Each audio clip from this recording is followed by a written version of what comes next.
I never believed that £5,000 could break a heart before it mended one. But on the morning the Duke of Ashford summoned me to his study alongside 3 women who wore more jewels than I had seen in my entire life, I learned that money, like love, reveals exactly who we are when we believe no one is watching. The rain had been falling for 3 days without pause, drumming against the tall windows of Ashford Manor with a persistence that matched my own sleepless nights. I had been awake since before dawn, as always, laying fires in the grand rooms and preparing breakfast trays for a household that barely acknowledged my existence. My hands were red and raw from scrubbing, my black dress worn thin at the elbows, and my hair pulled back so tightly that my temples ached. I was 23 years old, and I looked older, the way poverty ages a woman faster than time ever could. I had been in service at Ashford Manor for nearly 5 years, ever since my father died and left my mother, my younger sister Rose, and me with nothing but debts and a crumbling cottage on the edge of the village. My mother had fallen ill shortly after, a sickness in her lungs that the doctor said would only worsen without proper medicine and rest, neither of which we could afford. Rose was 16 now, still too young to work in the grand houses, and she spent her days caring for our mother while I sent home every penny I could spare. It was never enough. It would never be enough. The Duke himself was a man I had seen only in passing during my years at the manor. He was tall and dark-haired, perhaps 35 years of age, with a face that might have been handsome if not for the permanent coldness that settled across his features like frost on glass. He had married young, they said, to a beautiful woman from London who had died suddenly 6 months ago under circumstances that the servants whispered about in corners but never spoke of directly. Since her death, the Duke had become even more withdrawn, spending his days locked in his study or riding alone across his vast estates, speaking to no one unless absolutely necessary. His grandmother, the Dowager Duchess, was the true mistress of Ashford Manor. She was an ancient woman, thin as paper and twice as sharp, who ruled the household from her suite of rooms on the 2nd floor. It was said she had been a great beauty in her youth, and had married for love rather than duty, a scandal at the time that had softened into legend over the decades. She was dying now.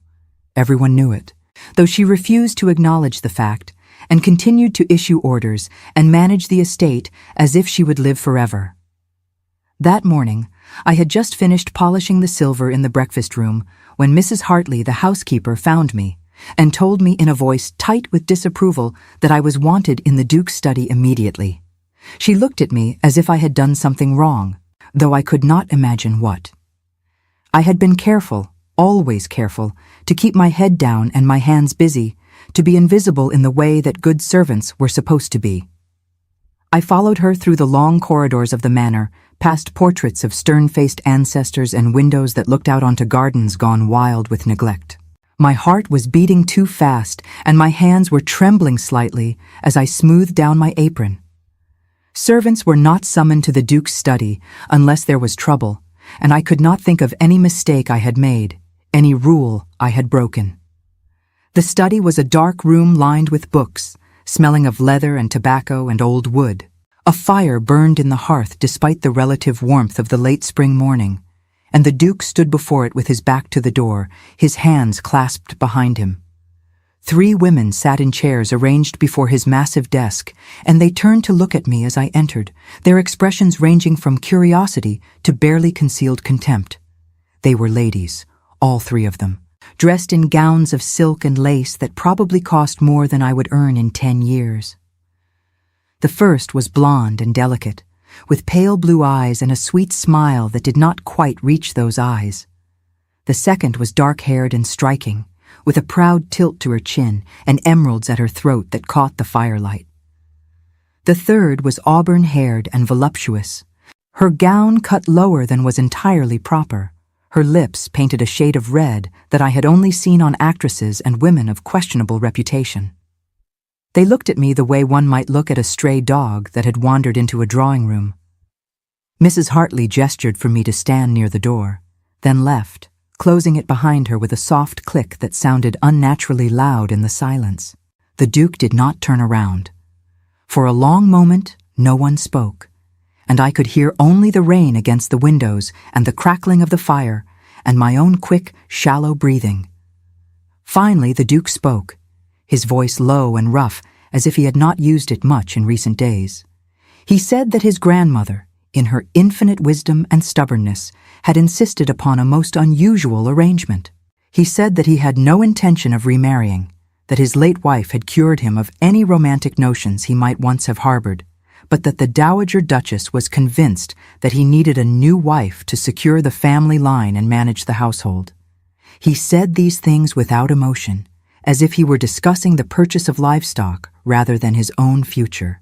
The three ladies sat very still, their faces arranged in expressions of polite interest, though I could see the calculation in their eyes. They knew why they were here. They had come hoping to become the next Duchess of Ashford, to claim the title and the fortune and the power that came with it. Then the Duke turned around, and his eyes met mine for the first time, and I felt something cold move through my chest. His eyes were gray, the color of winter storms, and they held no warmth at all. He said that his grandmother had one additional requirement, one final test, before he would even consider any of these women as potential brides. He said that he would give each of them £5,000, an enormous sum, and that they would have 1 week to spend it however they wished. At the end of the week, they would return and tell him what they had purchased, and he would judge them based on their choices. The blonde woman smiled and nodded, as if this were a perfectly reasonable request. The dark-haired woman looked pleased, her fingers already moving to touch the emeralds at her throat, as if imagining what other jewels she might acquire. The auburn-haired woman laughed softly, a sound like honey and smoke, and said that she could think of a dozen ways to spend such a sum. Then the Duke said something that made my blood turn to ice in my veins. He said that there would be a fourth participant in this test, as per his grandmother's express wishes. He said that the Dowager Duchess had insisted that a woman of humble origins be included, someone who understood the value of money in a way that these fine ladies perhaps did not. He said that I, Margaret Thornton, would also receive £5,000 and would be judged alongside these three women of quality. The room erupted in protests. The blonde woman stood up, her sweet smile vanishing, saying that this was an outrage, that she would not be compared to a common maid. The dark-haired woman demanded to know if this was some kind of joke, if the Duke truly intended to insult them in this manner. The auburn-haired woman simply stared at me with narrowed eyes, as if I were a puzzle she could not quite solve. I could not move. I could not speak. £5,000 was more money than I had ever imagined holding, more than my father had earned in his entire life, more than I could earn in 20 years of service.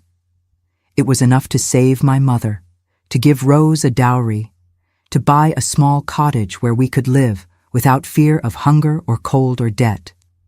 It was enough to change everything. But I did not want to be part of this test. I did not want to be judged by this cold, bitter man who looked at me as if I were nothing, who had included me only because his dying grandmother had forced his hand. I did not want to compete with these women who hated me simply for existing in their presence. I wanted to return to the kitchens, to my work, to my invisible life where I was safe from notice and judgment. The Duke raised one hand and the protests stopped. He said that the decision was final, that anyone who refused to participate would be eliminated from consideration immediately. He said that we would each receive our money tomorrow morning and that we were to return in 1 week to present our purchases and explain our choices. He said that he expected us to be honest, that he would know if we lied, and that the consequences of dishonesty would be severe. Then he dismissed us, turning back to the fire as if we had already ceased to exist. The three ladies swept from the room in a rustle of silk and a cloud of expensive perfume, their faces tight with anger and indignation. I remained standing near the door, frozen, unable to process what had just happened. The Duke spoke without looking at me. He said that I should not mistake his grandmother's generosity for his own approval, that he had no interest in marrying beneath his station, and that I was only included in this farce because the old woman was dying and he could not refuse her final wishes.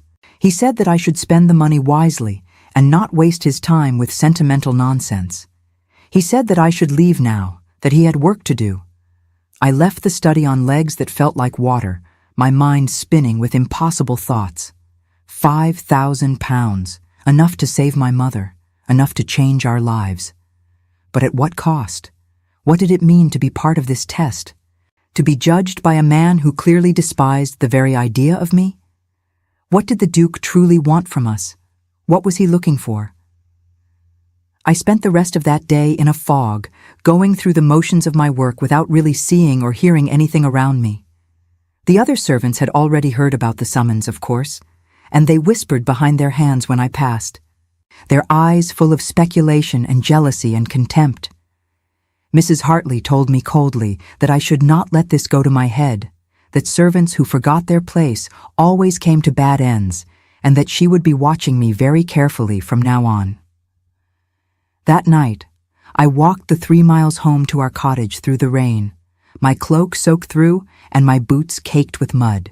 My mother was sleeping, her breathing labored and rattling in her chest, and Rose met me at the door with fear in her young face. She said that the doctor had come again, that he had left more medicine but that it was not enough, that Mother was getting worse and that we needed to find a way to pay for better treatment, or she would not last the winter. I held my sister and told her that everything would be all right, though I did not know if I was lying or telling the truth. I told her about the £5,000, and she stared at me as if I had gone mad.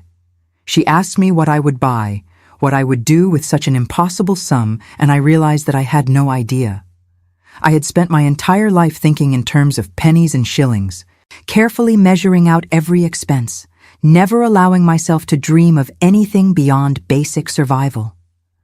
£5,000 could buy medicine for my mother, real medicine from London, the kind that wealthy people used when they fell ill.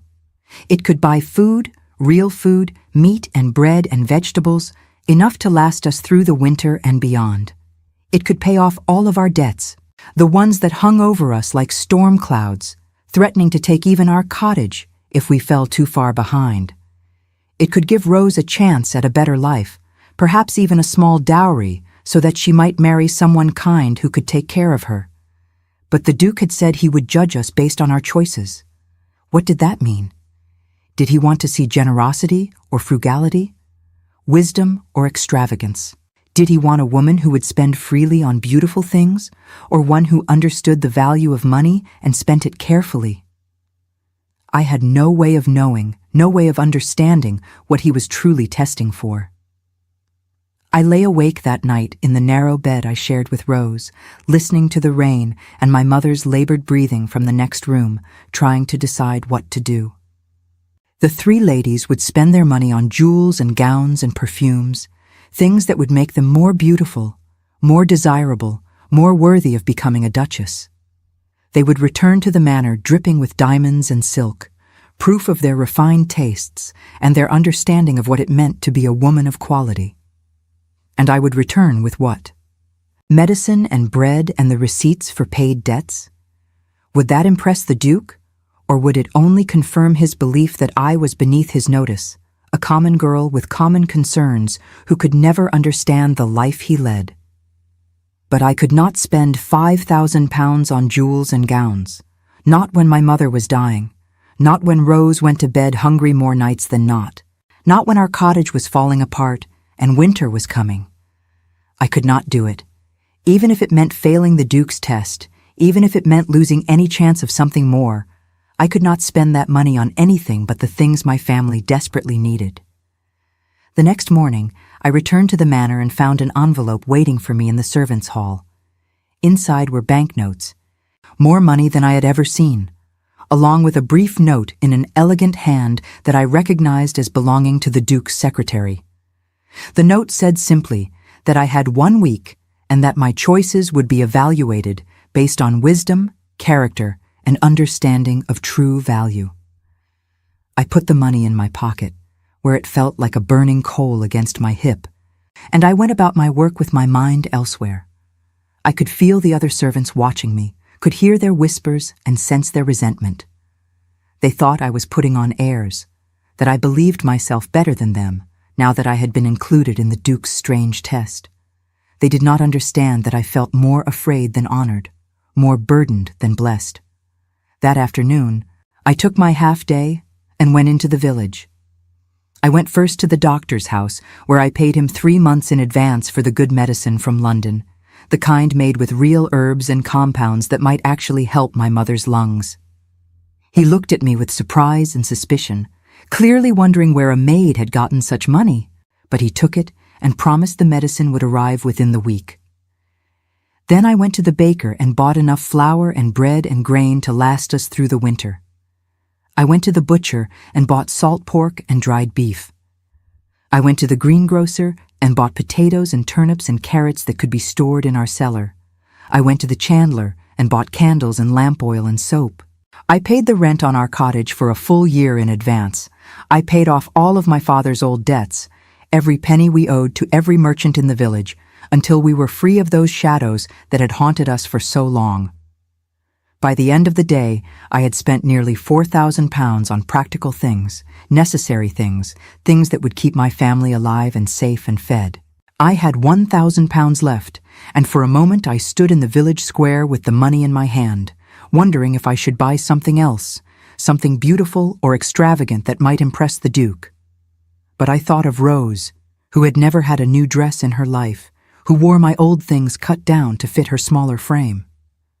I thought of my mother, who had once been beautiful and who deserved to feel beautiful again before she died. I bought fabric for new dresses for both of them, good wool and cotton, nothing fancy but well made and warm. I bought my mother a shawl of soft blue that matched her eyes. I bought Rose a ribbon for her hair, a foolish extravagance that made me smile even as I counted out the coins. And I put the rest of the money away, hidden in our cottage where it would be safe, a cushion against future disasters and fears. The week passed slowly. I heard through the servants' gossip that the 3 ladies had returned to London for their shopping, that they had been seen at jewelers and dressmakers and perfumers, that they were spending money like water. The blonde woman had purchased a necklace of sapphires. The dark-haired woman had commissioned 3 new gowns from Paris. The auburn-haired woman had bought perfumes and silks and a set of matching ruby combs for her hair. I had bought bread and medicine and peace of mind. On the morning we were to return to the Duke's study, I put on my only good dress, black and plain, but clean and carefully mended. My mother was already looking better, the medicine working to ease her breathing, and Rose had hugged me tightly before I left, telling me that I had done the right thing, that she was proud of me.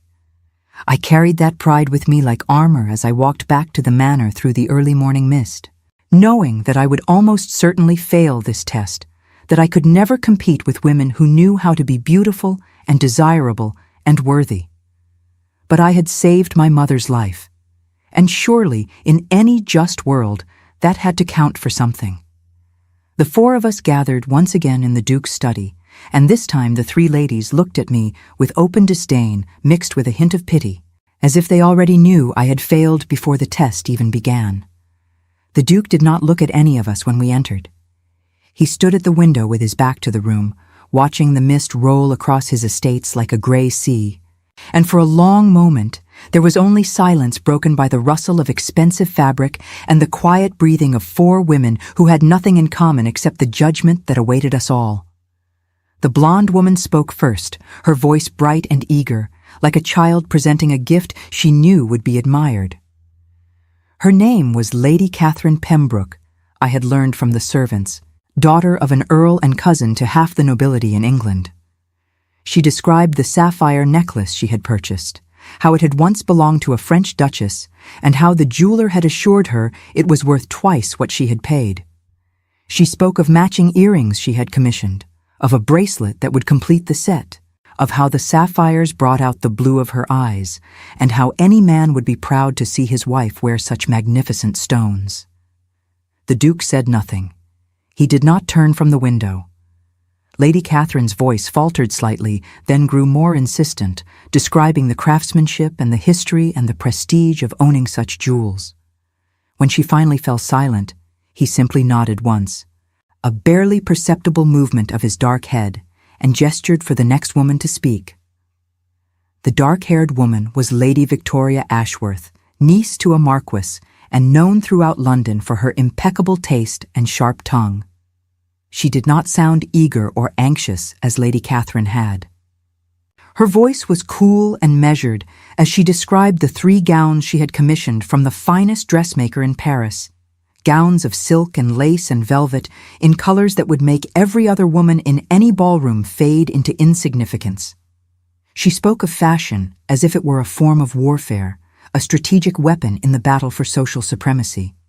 She said that a duchess must be the most elegant woman in any room, must set the standard by which all other women were judged, and that these gowns would accomplish exactly that. Again, the Duke said nothing. Again, that small nod, that wordless gesture to continue. The auburn-haired woman was Miss Evelyn Blackwood, daughter of a wealthy industrialist who had bought his way into society through sheer force of money and determination. She spoke with less polish than the other 2, but with more confidence, as if she knew exactly what men wanted and how to provide it. She described perfumes from the Orient, silk stockings from Italy, cosmetics and creams and preparations that would keep her beautiful for years to come. She spoke of beauty as currency, as the only real power a woman had in this world, and she said that she had invested her £5,000 in ensuring that power would never fade. When she finished, the room fell silent again. The 3 ladies looked at each other with expressions of satisfaction and superiority, secure in the knowledge that they had demonstrated exactly the qualities a duchess should possess: refinement, elegance, beauty, an understanding of social position and the importance of appearances. Then the Duke finally turned from the window, and his gray eyes moved across the 3 women with something that might have been disappointment or disgust or simply boredom.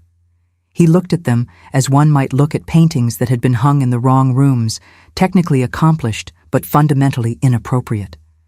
And then his eyes found me, standing near the door in my plain black dress with my work-roughened hands folded in front of me, and something in his expression shifted in a way I could not quite read. He said my name. Just that, Margaret, in his low, rough voice, and it was both a question and a command. I swallowed hard and took one step forward. My mouth was dry and my heart was beating so fast I thought surely everyone must hear it. I had prepared what I would say, had practiced the words in my head during the long walk to the Manor that morning, but now they all seemed foolish and inadequate. What could I say? That I had spent the money on food and medicine? That I had paid off debts and bought fabric for dresses? That I had done exactly what any sensible poor person would do when suddenly given more money than they had ever dreamed of possessing? I told him the truth.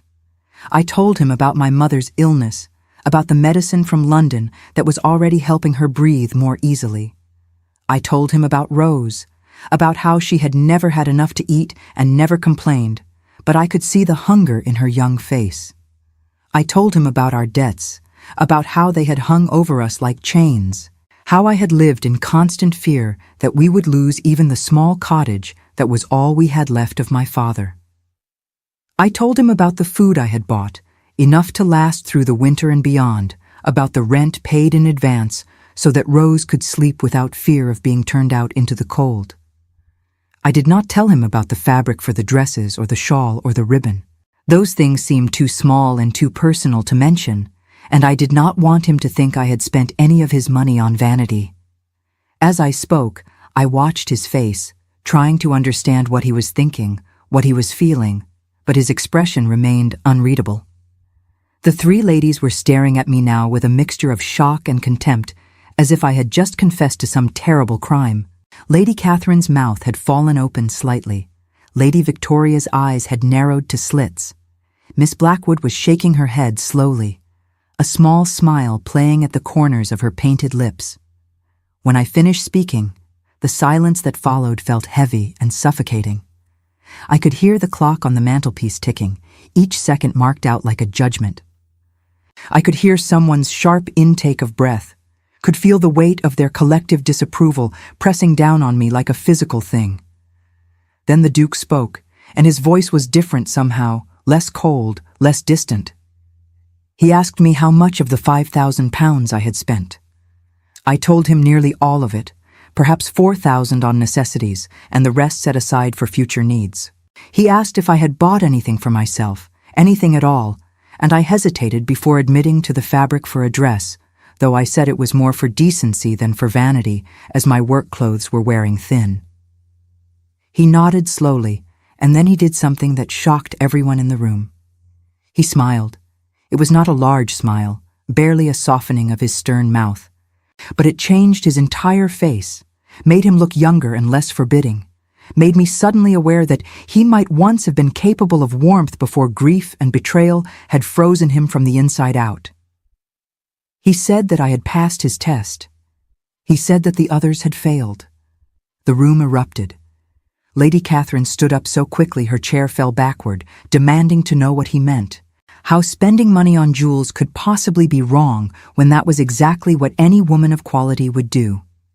Lady Victoria's voice cut through the air like a blade, saying that this was an insult to her family and to every standard of decency and breeding. Miss Blackwood laughed, a harsh, ugly sound, and said that if the Duke wanted to marry a kitchen maid, then he was welcome to his choice, but he should not expect society to accept such a union. The Duke raised one hand, and the protests stopped, though the fury in their faces did not diminish. He said that his late wife had spent money the way they did, on beautiful things and expensive things and meaningless things, while the people who worked on his estates went hungry and the tenants fell behind on their rent and the village fell into poverty and despair. He said that he had been blind to it, had allowed her to drain his fortune on her vanities while real people suffered real consequences.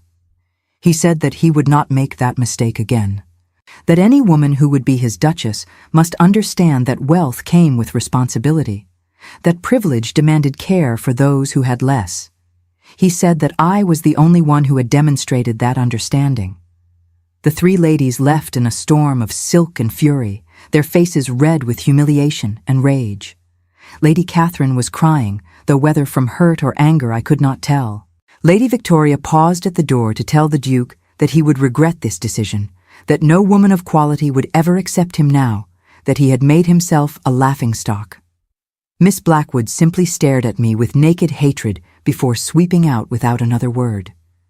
And then I was alone with the Duke, standing in his study with my heart racing and my mind reeling, trying to understand what had just happened. He had said I passed his test. Did that mean he intended to marry me? The thought was so absurd, so impossible, that I could barely process it. I was a maid. He was a duke. Such things did not happen outside of fairy tales, and even in fairy tales they usually ended badly. He turned back to the window, his moment of warmth vanishing as quickly as it had appeared. He said that I should not misunderstand his meaning, that passing the test did not mean he had chosen me as his bride, only that I had demonstrated better judgment than the alternatives. He said that his grandmother would be pleased, that she had insisted all along that true character was more important than breeding or beauty, but that he personally remained unconvinced that marriage to anyone was a wise decision. I found my voice, though it came out smaller than I intended. I asked him why he had included me in the test if he had no intention of actually considering me. I asked him if this had all been some cruel game, a way to humiliate both me and the fine ladies who had thought themselves worthy of his attention. He was quiet for a long moment, and when he finally spoke, his voice was so low I had to strain to hear it. He said that his grandmother was dying, that she had perhaps 2 months left at most, and that her final wish was to see him settled with a woman who would be a true partner rather than a decorative ornament. He said that she had been the one who insisted on including me, that she had watched me work for 5 years and had seen something in me that she believed was worth testing. He said that he had agreed only to give her peace in her final days, but that he had fully expected me to spend the money as frivolously as the others, to prove that all women were essentially the same, regardless of their station. He said that I had surprised him, and he did not sound pleased about it. I should have left then. I should have thanked him politely for the opportunity and returned to my work and forgotten that any of this had ever happened. But something in his voice, some note of pain beneath the coldness, made me bold in a way I had never been before. I asked him what his wife had done to make him hate all women so deeply. I asked him what betrayal had frozen his heart so completely that he could not see any warmth or goodness anywhere. He turned to face me then, and the look in his eyes was so full of anguish that I took an involuntary step backward.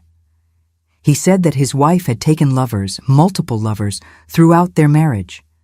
He said that she had spent his money to buy gifts for these men, had humiliated him in front of all of society, had laughed at his pain, and called him a fool for ever believing she could love someone as cold and boring as he was.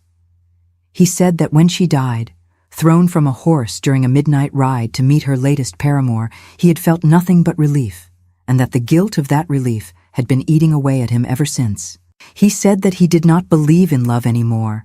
He said that he did not trust women, did not trust anyone, and that the only reason he was even considering remarriage was to satisfy his grandmother's dying wish and to secure an heir for the estate. He said that any marriage he entered into would be one of convenience only, a business arrangement with clear expectations and no illusions about affection or fidelity. I stood there absorbing this flood of bitter confession, understanding that he was telling me these things not because he wanted my sympathy, but because he wanted to drive me away, to make sure I understood exactly how impossible and miserable any future with him would be. He wanted me to reject him before he could reject me, to spare himself the pain of hoping for something better and being disappointed once again. But I did not feel repelled. I felt desperately sad for him, for the lonely man standing in front of me who had been hurt so badly that he could no longer imagine being whole. I thought about my own losses, my own griefs, the way my father's death had shattered our family and the way my mother's illness had slowly been killing us all. I thought about how easy it would be to become bitter, to close off my heart and decide that caring for people only led to pain and disappointment. But I had not done that. I had kept loving, kept caring, kept sacrificing everything for my mother and my sister because that was what love meant, even when it hurt, even when it was hard. And I wondered if perhaps the Duke needed someone to show him that love did not have to be a weapon, that it could also be a shelter. I told him that I was sorry for his pain. I told him that his wife had been wrong to treat him that way, that no one deserved such cruelty regardless of their faults or failings. I told him that not all women were like her, that not all relationships ended in betrayal, and that he deserved a chance at happiness even if he no longer believed in it. He stared at me as if I had spoken in a foreign language. Then he did something that made my breath catch in my throat. He reached out and touched my face, just the lightest brush of his fingers against my cheek, so gentle and so brief that I might have imagined it. His hand was warm and slightly rough, and the touch sent something electric through my entire body, some feeling I had no name for and no experience with. He said my name again, Margaret, but this time it sounded different, less like a command and more like a question, like he was trying to understand something that made no sense to him. He said that I should go now, that he needed time to think, that his grandmother would want to see me, and that I should visit her this afternoon. He said that we would speak again soon, but he did not say what about, did not make any promises or declarations.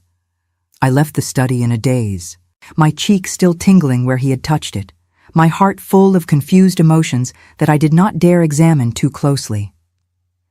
The other servants stared at me as I walked through the corridors, and I knew that word of what had happened in the Duke's study was already spreading through the household like wildfire. Mrs. Hartley stopped me in the hallway and asked sharply what I thought I was doing, whether I had lost my mind, whether I understood that servants who reached above their station always fell harder than they could imagine. I told her that I had done nothing wrong, that I had only answered the Duke's questions honestly, and that whatever happened next was not in my control.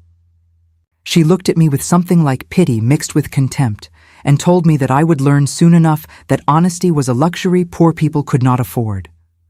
That afternoon, I went to visit the Dowager Duchess in her suite of rooms on the second floor.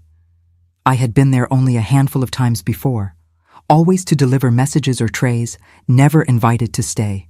The rooms were beautiful and old-fashioned, full of furniture and decorations from a different era, and they smelled of lavender and age and impending death.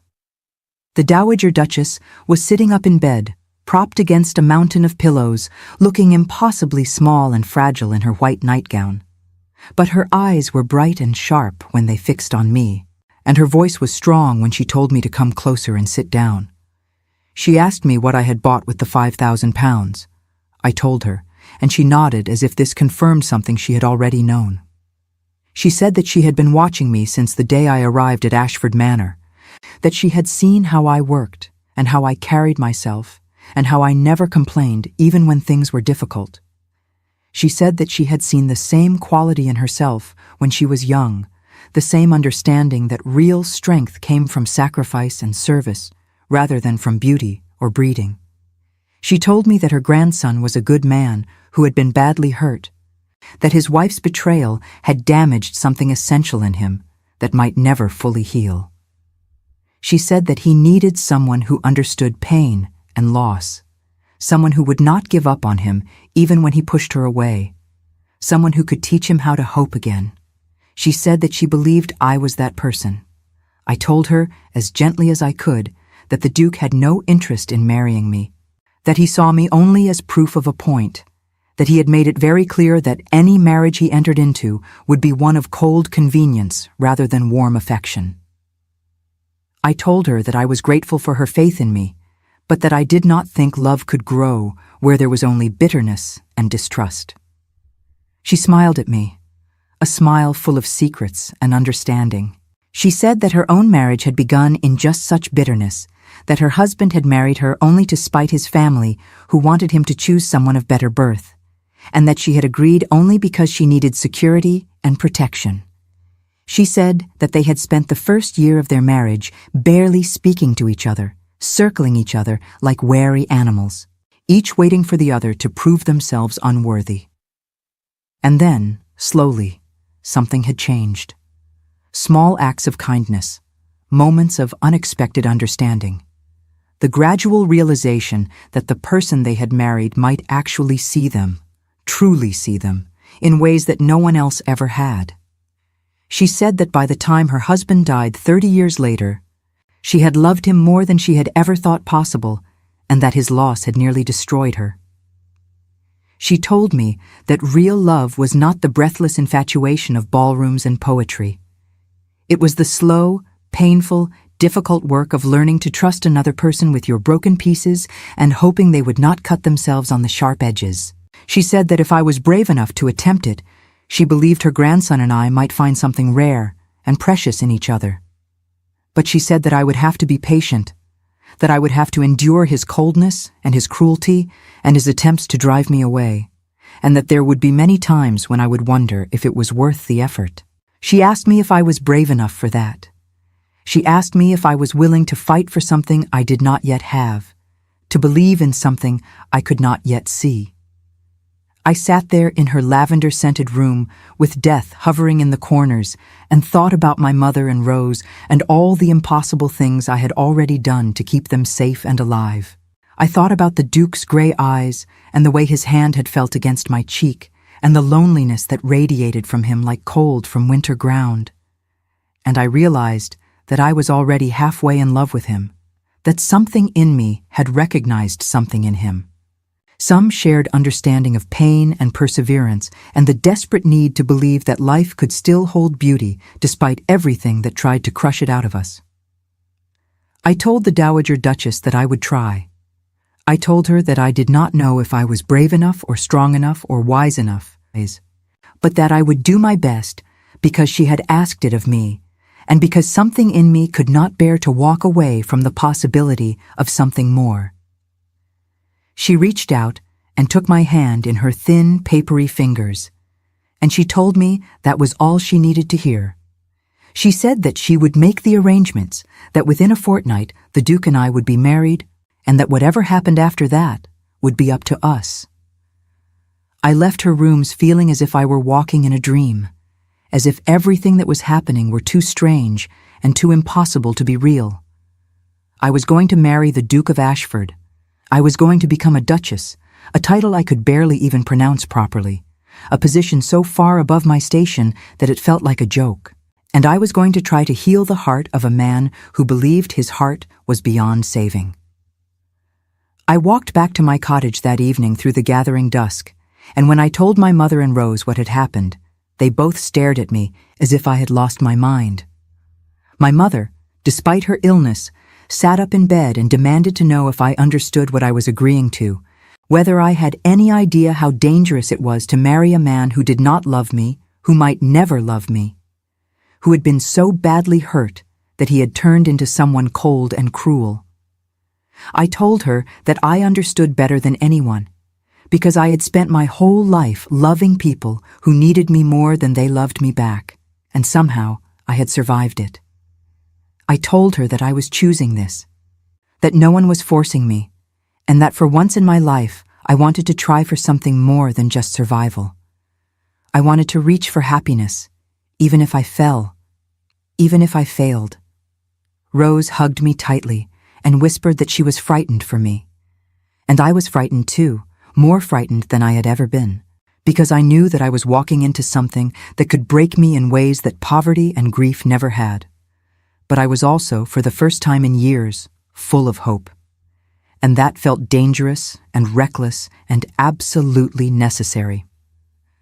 The fortnight before my wedding passed in a blur of activity that felt both frantic and dreamlike, as if I were watching someone else's life unfold while I stood trapped behind glass. The Dowager Duchess, despite her failing health, managed the arrangements with an efficiency that left no room for doubt or hesitation. She summoned dressmakers and solicitors, sent announcements to the newspapers, and made it clear to everyone in the household that I was to be treated with the respect due to the future Duchess of Ashford, regardless of my origins. The servants obeyed her, but their obedience was cold and resentful. They called me Miss Thornton now instead of Margaret, but the title sat awkwardly in their mouths like something bitter they were forced to swallow. Mrs. Hartley barely spoke to me, except to deliver curt instructions about which rooms I would occupy after the wedding, her face tight with disapproval every time she looked at me. The other maids whispered behind their hands when I passed, and more than once I overheard them speculating about how long it would take before the Duke tired of his common bride and sent me back to where I belonged. I moved through those days in a state of constant anxiety, trying to learn everything I needed to know about being a duchess while still visiting my mother and Rose every evening to reassure them that I had not forgotten who I was or where I came from. My mother's health continued to improve with the good medicine, and the relief in her eyes when she looked at me was almost worth the fear that gripped my chest every time I thought about what I had agreed to do. The Duke himself was conspicuously absent during the preparations. I saw him only twice in that fortnight, both times from a distance, and he did not acknowledge me either time. The Dowager Duchess told me not to take it personally, that he was struggling with the reality of what was about to happen, that he had not expected to marry again so soon after his wife's death, and certainly had not expected to marry someone like me. She said it with sympathy, but also with a warning, as if reminding me that I had chosen this path and must now walk it regardless of how rocky the ground became. The wedding was to be a small affair, held in the private chapel on the estate, with only immediate family and a handful of witnesses present. The Dowager Duchess had insisted on this, saying that a large society wedding would be inappropriate so soon after the late Duchess's death, and would also subject me to scrutiny and judgment that I was not yet prepared to handle. I was grateful for this mercy, though I knew it also meant that society would view the marriage as slightly scandalous, something done in haste and secrecy because it could not bear the light of day. My wedding dress was beautiful, far more beautiful than anything I had ever worn or even imagined wearing. It was cream-colored silk, with delicate lace at the collar and sleeves, elegant but not ostentatious, suitable for a widow's wedding rather than a first bride's celebration. When I looked at myself in the mirror on the morning of the wedding, I barely recognized the woman staring back at me. My hair had been styled by the Dowager Duchess's own lady's maid, swept up in a way that made my neck look longer and my face less round. My hands, usually red and rough from work, had been soaked and creamed until they looked almost gentle. But my eyes were the same, brown and worried and full of questions I did not know how to ask. Rose helped me dress, her own eyes bright with tears that she tried to hide. She told me I looked like a princess from a storybook, but there was fear beneath her smile, fear that I was leaving her behind, fear that I would change into someone she did not recognize, fear that this fairy tale would turn dark before the last page. I held her tightly and promised that I would always be her sister, that becoming a duchess would not make me forget the cottage where we had shared a bed and the hunger we had survived together. My mother could not attend the wedding. She was still too weak to travel, and the walk to the manor would have been impossible for her. But she held my hands before I left and told me that she was proud of me, that my father would have been proud, and that I should remember that true nobility came from the heart rather than from titles or bloodlines. She told me to be brave and to be kind and to never let anyone make me feel small or unworthy. I walked to the chapel alone, as I had no father to give me away and no family at the manor except the Dowager Duchess who was already inside. The path through the gardens was lined with late spring flowers, and the air smelled of roses and rain and possibility. My heart was beating so hard I thought it might burst through the silk of my dress, and my hands were trembling despite the cream that had been rubbed into them. The chapel was old and beautiful, with stained glass windows that cast colored light across the stone floor and wooden pews that had been polished by generations of worshippers. There were perhaps 20 people present, most of them servants who had been given permission to attend, along with the Dowager Duchess in her wheelchair near the front and the Duke's solicitor and the minister who would perform the ceremony. And there, standing at the altar, was the Duke himself, dressed in black except for a white shirt and cravat, looking every inch the aristocrat he was born to be. He did not turn when I entered.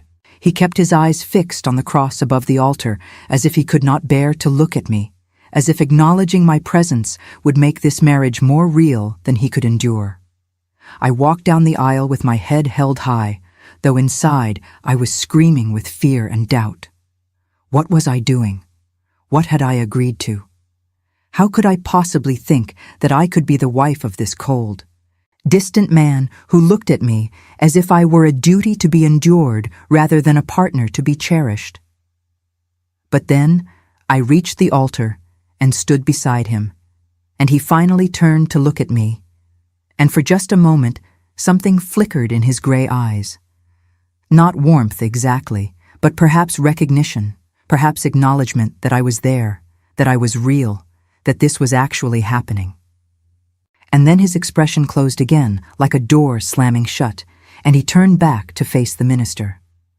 The ceremony was brief and formal, the words ancient and binding. I spoke my vows in a voice that sounded steadier than I felt, promising to honor and obey and remain faithful through all the days of my life. The Duke spoke his vows in a monotone, as if reading from a legal document, promising to protect and provide, but noticeably leaving out the word love. When the minister pronounced us husband and wife, there was no kiss, no tender moment, just a curt nod from the Duke before he turned and walked back down the aisle without waiting for me. I followed him out of the chapel into the pale morning sunlight, now Margaret Thornton no longer but Margaret, Duchess of Ashford, a title that felt like a costume I was wearing rather than something that truly belonged to me. The small gathering of witnesses applauded politely, but there was no joy in the sound, no celebration, only the fulfillment of an obligation. A wedding breakfast had been prepared in the formal dining room, but the Duke did not attend.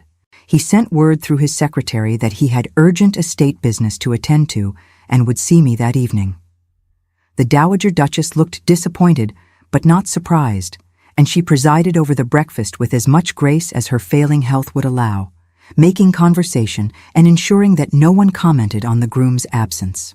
I sat at the head of the table in the chair that had belonged to the late Duchess, picking at food I could not taste, surrounded by servants who would not meet my eyes and a few distant relations who looked at me with barely concealed curiosity and contempt. I was a duchess now, but I had never felt more like an imposter, more aware of every gap in my education and breeding and understanding of how this world worked.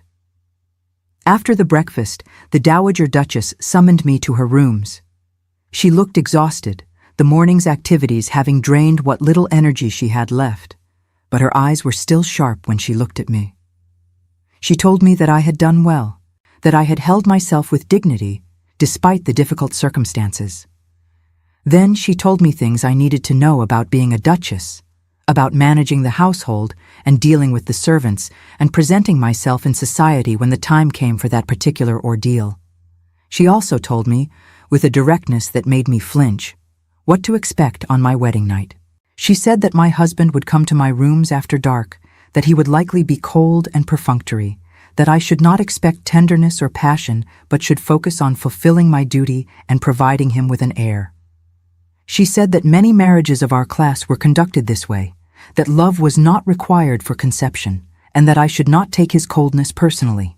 I listened to her advice with burning cheeks and a growing sense of dread, understanding that I had agreed not just to a marriage, but to a kind of intimate violation that would be sanctioned by law and custom.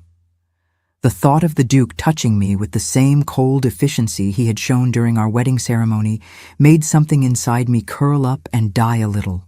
But the Dowager Duchess saw my expression and reached out to take my hand. She told me that men who had been badly hurt often retreated into coldness as a form of protection, but that underneath that ice there was still a human heart capable of warmth if only someone could find a way to reach it. She told me to be patient, to be gentle, to remember that every act of physical intimacy was also an opportunity for emotional connection, even if that connection was one-sided at first. She told me that she believed in me, that she had faith I could reach her grandson in ways no one else had been able to, but that it would take time and courage and a willingness to be hurt repeatedly before any progress could be made. She asked me again if I was brave enough for this, and I told her that I had no choice now but to be brave, that I had made my vows and would honor them regardless of how difficult the path ahead might be. I spent the rest of that afternoon exploring the suite of rooms that were now mine, the Duchess's apartments on the second floor of the Manor. They were beautiful and spacious, decorated in pale blues and silvers, with a sitting room and a bedroom and a dressing room and a private bathroom with actual running water heated by pipes from the basement. It was luxury beyond anything I had ever experienced, and I should have felt grateful and awed, but instead I felt like I was living in a museum, surrounded by beautiful things that did not belong to me and never would. The late Duchess's belongings had been cleared away, but her presence still lingered in the rooms like a ghost. I could imagine her standing at the window, looking out over the gardens, could picture her sitting at the dressing table, arranging her hair, could sense her everywhere I looked. And I wondered what she had felt in these rooms, whether she had been happy or lonely or angry, whether she had loved her husband before she betrayed him, or whether their marriage had always been cold. Evening came slowly, the light fading from the windows until the rooms were full of shadows that the lamps could not quite banish. A maid came to help me prepare for bed, a young girl I did not know who looked terrified to be serving the new Duchess. She helped me out of my wedding dress and into a nightgown that had been provided by the Dowager Duchess, white silk that felt like water against my skin and made me feel more exposed than my work clothes ever had. Then I was alone, sitting on the edge of the large bed that dominated the bedroom, waiting for my husband to come claim what was now his by-law and custom. The minutes stretched into an hour, then 2 hours, and with each passing moment my anxiety grew until I was nearly sick with it. I did not know which would be worse, having him come and fulfill the duty coldly and quickly, or having him not come at all and leave me here wondering if he found me so repulsive that he could not even bring himself to touch me.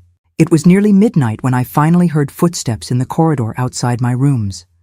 The door opened without a knock, and the Duke entered, still dressed in his black wedding clothes, though he had removed his cravat and his shirt was partially unbuttoned. He looked tired and perhaps a little drunk, his eyes unfocused and his movements less controlled than usual. He stood just inside the door staring at me, and I stood up from the bed, my heart hammering in my chest, waiting for him to speak or move or do something to break the terrible silence that stretched between us. When he finally spoke, his voice was rough and angry, though I could not tell if the anger was directed at me or at himself or at the entire situation we found ourselves in. He said that he had not wanted this, that he had never wanted to marry again, that his grandmother had manipulated him into this marriage by exploiting his guilt and his sense of duty. He said that I should not expect anything from him beyond the basic courtesies required by law, that we would live separate lives under the same roof, and that he would come to my bed only as often as necessary to produce an heir and secure the succession. He said these things standing 10 feet away from me, his hands clenched at his sides, his whole body radiating tension and resentment. And something inside me, some last fragile hope that I had been nursing despite everything, finally cracked and broke. I had known this would be difficult. I had known he was damaged and cold. But hearing him say so baldly that he had no intention of ever trying to care for me, that I was nothing more than a duty to be endured, made me feel more alone than I had ever felt even in my poorest, hungriest days. I could have accepted his terms meekly. I could have nodded and agreed and made myself small and invisible the way I had learned to do as a servant. But something in me rebelled against that. Some stubbornness that my mother had passed down to me along with her brown eyes and her practical hands. I told him that I had not wanted this either, that I had agreed to marry him only because his grandmother had asked it of me and because I had believed that even he deserved a chance at happiness despite his determination to be miserable. I told him that I understood he had been hurt, that his wife had betrayed him in terrible ways, but that I was not her and I would not be punished for her sins. I told him that he could keep his distance and his coldness if that was what he needed, but that I would not live my life apologizing for existing or feeling grateful for scraps of basic human decency.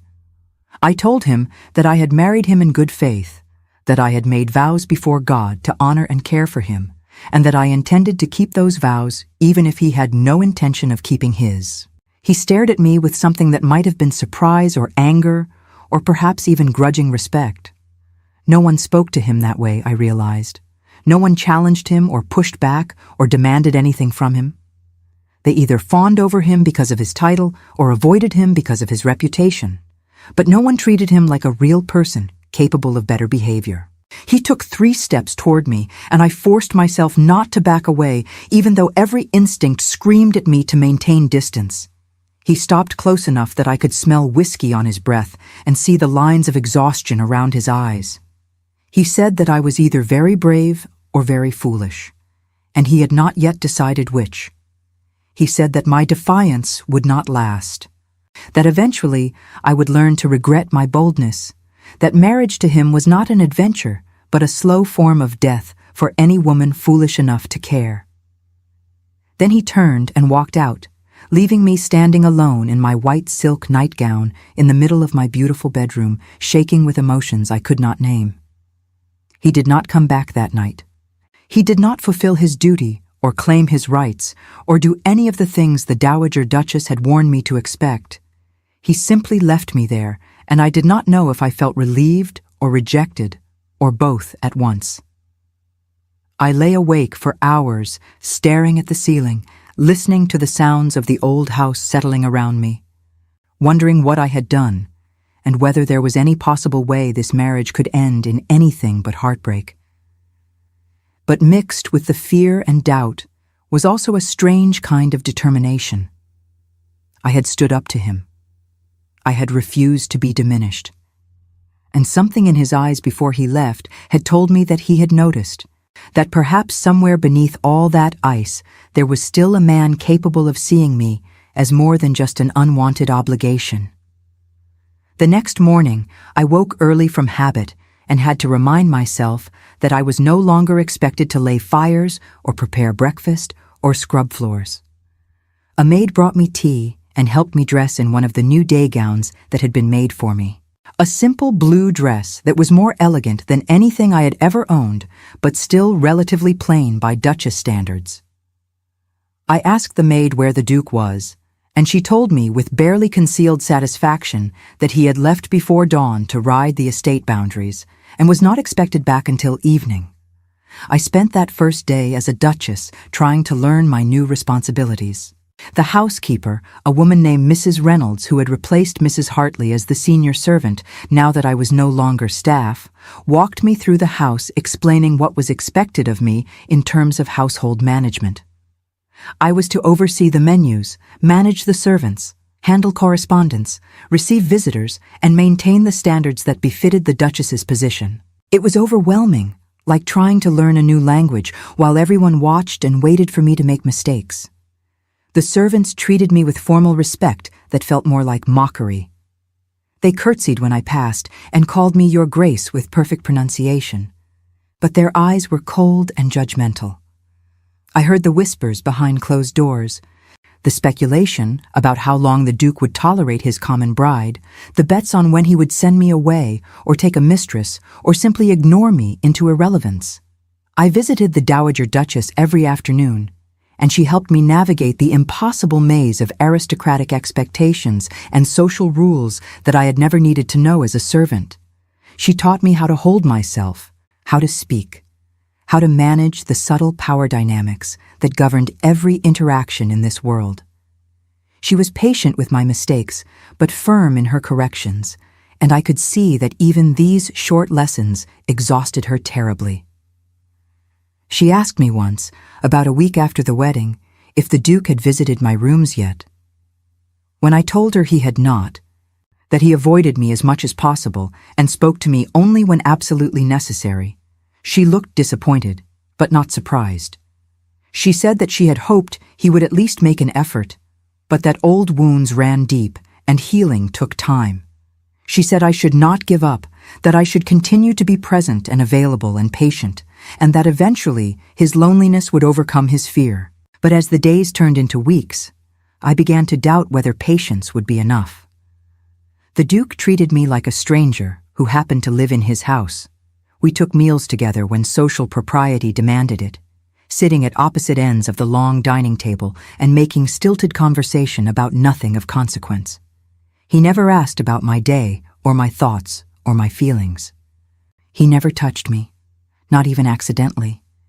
He moved through the manor like a ghost, and I moved through it like a shadow, and we existed in the same space without ever truly connecting.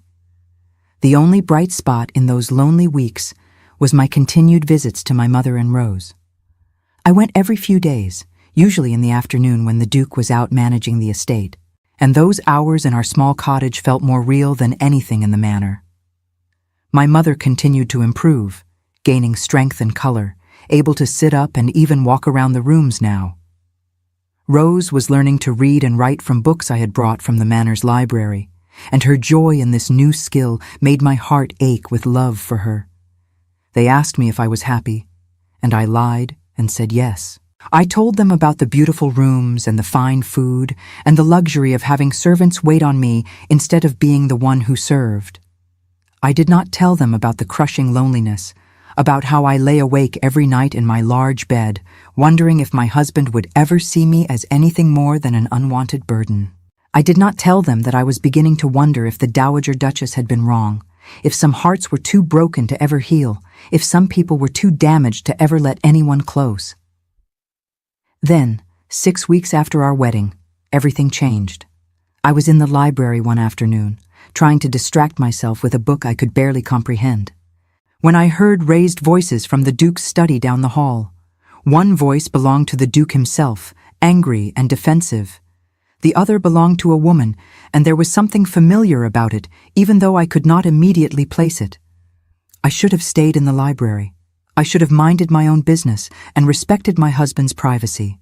But something about the urgency in those voices drew me out into the corridor, and I found myself standing outside the study door, listening to a conversation I was not meant to hear. The woman was Lady Victoria Ashworth, one of the 3 ladies who had failed the Duke's test. Her voice was sharp and accusing as she demanded to know what the Duke had discovered about his late wife's death, whether he had finally accepted that it had not been an accident, as everyone had been told. She said that she had information, that she knew things about that night that would shock him, that if he wanted the truth, he needed to listen to her. The Duke's voice was cold and cutting as he told her to leave, that he had no interest in her gossip or her schemes, that whatever she thought she knew about his late wife was irrelevant now. But Lady Victoria laughed, a harsh, ugly sound, and said that he could not hide from the truth forever, that everyone in society knew his wife had been planning to leave him, that she had been in love with someone else and had been preparing to create the scandal of the decade. She said that the night his wife died, she had not been riding to meet a lover, as everyone believed. She had been riding away from the manor carrying letters and jewels, planning to disappear and never come back. She said that the Duke's wife had not died in an accident, but had been thrown from her horse when someone had deliberately frightened the animal, and that there were witnesses who had seen a figure near the stables that night, someone who might have had reasons to want the Duchess dead. The silence that followed these words was so heavy I could barely breathe. Then the Duke's voice came again, low and dangerous, asking Lady Victoria what she wanted, why she had come here with these accusations, what price she expected him to pay for her silence. And she told him the truth with a boldness that made my blood run cold. She said that she wanted him to annul his marriage to me, to admit that he had made a mistake marrying beneath his station, and to choose her instead as his Duchess. She said that if he did not comply, she would take her information to the authorities, would create a scandal that would destroy what little remained of his reputation. I did not wait to hear his response.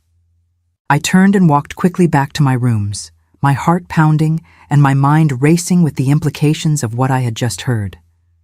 The late Duchess had not simply been unfaithful. She had been planning to abandon her husband entirely, to create a scandal that would have ruined him socially and financially. And someone had stopped her, permanently, in a way that might have been murder rather than accident. Did the Duke know? Had he suspected? Was he protecting someone? Or was he simply too grief-stricken and guilty to face the truth about what had really happened that night? And what did Lady Victoria truly know, and how could she prove any of it? I sat in my sitting room as evening fell, unable to read or sew or do any of the gentle activities that were supposed to occupy a duchess's time, waiting for the Duke to come find me, to tell me what had happened in his study, to ask for my help or my counsel or simply my presence. But he did not come. Hours passed, and the manor grew quiet around me, and still there was no sign of him. Finally, well after dark, I could bear the waiting no longer. I left my rooms and went searching for him, moving through the shadowy corridors like a ghost, checking the study and the library and the drawing rooms, finding them all empty. A servant told me that the Duke had gone out hours ago and had not yet returned, that his horse was missing from the stable and that no one knew where he had gone. I went back to my rooms and tried to sleep, but sleep would not come. I kept thinking about Lady Victoria's accusations, about the late Duchess's planned flight, about the figure near the stables on the night she died. I kept thinking about my husband, riding alone through the darkness, carrying secrets and grief that were slowly destroying him from the inside out. When dawn finally came and he still had not returned, I made a decision. I would not sit passively in my beautiful rooms waiting for him to shut me out. I would not accept the cold distance he insisted on maintaining. I would find him, and I would make him talk to me, make him see that he did not have to carry these burdens alone, that I had married him for better or worse, and that meant being present in the worst moments, as well as whatever better ones might eventually come. I dressed quickly in my riding habit, another new garment I barely knew how to wear properly, and I went down to the stables. The groom looked surprised to see me, and even more surprised when I told him to saddle a horse for me. He tried to protest, saying that the Duchess should not ride without an escort, but I told him firmly that I knew how to ride and that I would go with or without his help. The truth was, I had not ridden a horse in years, not since I was a girl, and my father had occasionally borrowed a farmer's old mare for me to practice on, but I remembered enough to manage, and the horse the groom gave me was gentle and patient with my rustiness. I rode out across the estate as the sun rose over the hills, not knowing where I was going, but trusting that something would guide me to where I needed to be. I found him an hour later, sitting on his horse at the edge of a cliff overlooking a valley, staring out at the morning mist with an expression so full of anguish that it stopped my breath in my chest. He did not turn when I approached, though he must have heard my horse's hooves on the rocky ground. He simply sat there, still as stone, and I wondered if he was thinking about his late wife, about the night she died, about whether he could have saved her or whether he even wanted to. I stopped my horse beside his and said his name softly, Christian. I had never called him by his given name before, had always used his title as distance and respect required. But in that moment, on that cliff with the morning light breaking through the clouds, I needed him to hear me as a person rather than as a duchess speaking to a duke. He finally turned to look at me, and his face was ravaged with something beyond simple grief, something darker and more complicated that I did not fully understand. And he asked me a question I had not expected, asked me in a voice so broken it barely sounded like him at all. He asked me if I believed people could be forgiven for terrible things, for choices made in anger or pain or desperation that could never be undone. He asked me if some sins were too great to ever be absolved, if some guilt was too heavy to ever be laid down. And I realized, with a clarity that felt like ice water in my veins, that he was not talking about his late wife's betrayal. He was talking about himself. I dismounted from my horse and stood beside him on that cliff edge, the wind pulling at my hair and my skirts, the morning sun burning away the mist in the valley below. The distance between us felt both impossibly vast and terrifyingly narrow, as if one wrong word could send him over that edge, as if one right word might pull him back from whatever precipice he was standing on inside himself. I told him that I believed in forgiveness, that I believed people could carry terrible burdens and still be worthy of redemption. I told him that whatever he had done, whatever choices he had made, he did not have to carry them alone anymore. I told him that I had made vows to stand beside him, and that I meant them even if he did not believe I could possibly understand what I was promising. He laughed then, a sound without any humor in it, raw and bitter as winter wind. He said that I did not know what I was offering, that I was too good and too innocent to comprehend the darkness that lived inside him. He said that his wife had not died in an accident, that she had not been thrown from a frightened horse by chance. He said that he had been there that night, that he had followed her when she left the manor with her bags packed and her lover's letters clutched in her hands, and that what happened next had changed him into someone he barely recognized. I stood very still, my heart hammering against my ribs, waiting for him to continue. Part of me wanted to stop him, to tell him I did not need to know, that some truths were too heavy to be spoken aloud. But a larger part understood that he needed to tell someone, that he had been carrying this secret for 6 months, and it was slowly poisoning him from the inside out. And if he could not tell his wife, who could he tell? He said that he had caught up to her on the road, that he had called out to her, that his voice had been full of rage and pain and betrayal. He said that she had turned on her horse to face him, her beautiful face twisted with contempt, and she had told him that she had never loved him, that their entire marriage had been a lie, that she was leaving him for a man who actually knew how to make a woman feel alive. She had laughed at his pain, mocked his shock, told him that everyone in society had known about her affairs and had pitied him for being such a fool. He said that something inside him had broken in that moment, that years of humiliation and hurt and swallowed pride had finally erupted. He said that he had shouted at her, called her terrible names, told her that she would never see another penny of his money, that he would ruin her and her lover both if she dared to leave him. He said that his rage had been like a living thing, consuming and terrible, and that his voice had been loud enough to frighten both horses. His wife's horse had reared, spooked by his shouting and by the storm that was rolling in across the hills. He said he had watched as she struggled to control the animal, as it bucked and twisted as she lost her grip on the reins. He said he could have helped her, could have ridden closer and grabbed the bridle, could have done something to prevent what was about to happen. But he had not. He had sat frozen on his horse, paralyzed by rage and hurt, and a terrible dark desire to see her suffer the way she had made him suffer. The horse had thrown her. She had fallen badly, her head striking a rock at the side of the road. And he had sat there for long minutes, watching her lie still and broken, wondering if she was dead or merely unconscious, feeling something cold and empty where his heart should have been. By the time he had finally dismounted and gone to her, by the time he had lifted her and felt how limp and lifeless she was in his arms, it was far too late. She was gone, and whether he had killed her through action or inaction felt like a distinction without meaning. He said that he had carried her body back to the manor and told everyone it had been an accident, that she had been out riding alone when her horse had been frightened by the storm. No one had questioned his story. No one had suspected that he might have been there, might have contributed to her death through his rage and his paralysis and his momentary desire for revenge. They had all simply pitied the grieving widower and left him alone with his guilt.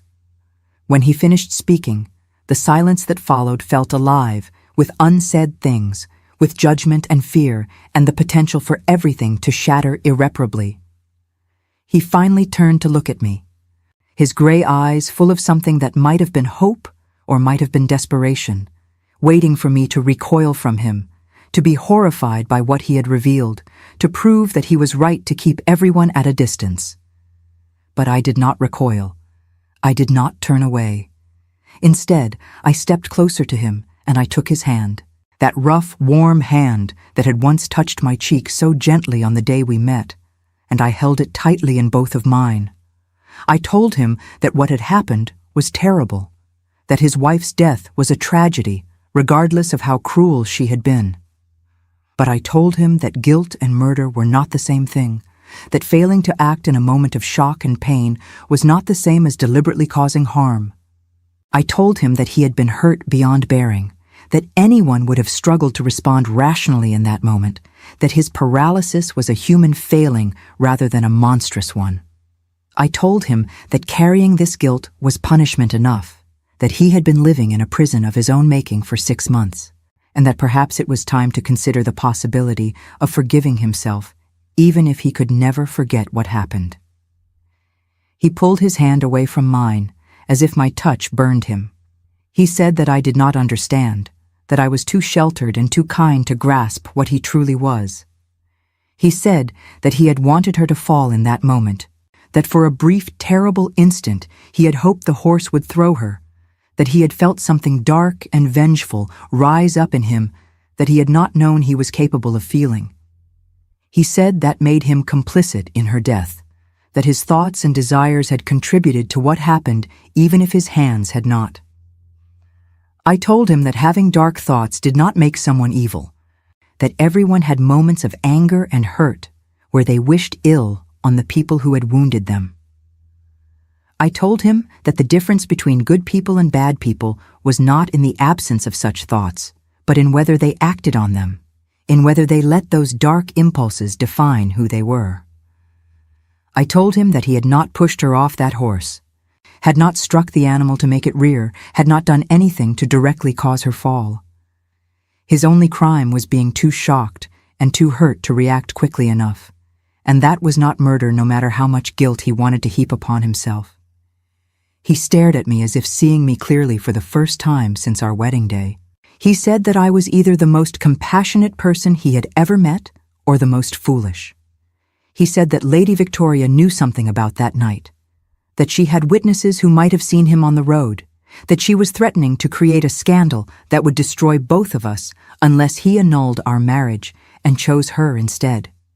He said that he should probably do it, should set me free from this mess before I became irreparably tainted by association with him. I told him absolutely not. I told him that I had not married him to abandon him the moment things became difficult. I told him that Lady Victoria was trying to manipulate him with half-truths and implications, that whatever she thought she knew could not possibly be the whole story, and that we needed to face this together rather than letting her threats drive us apart.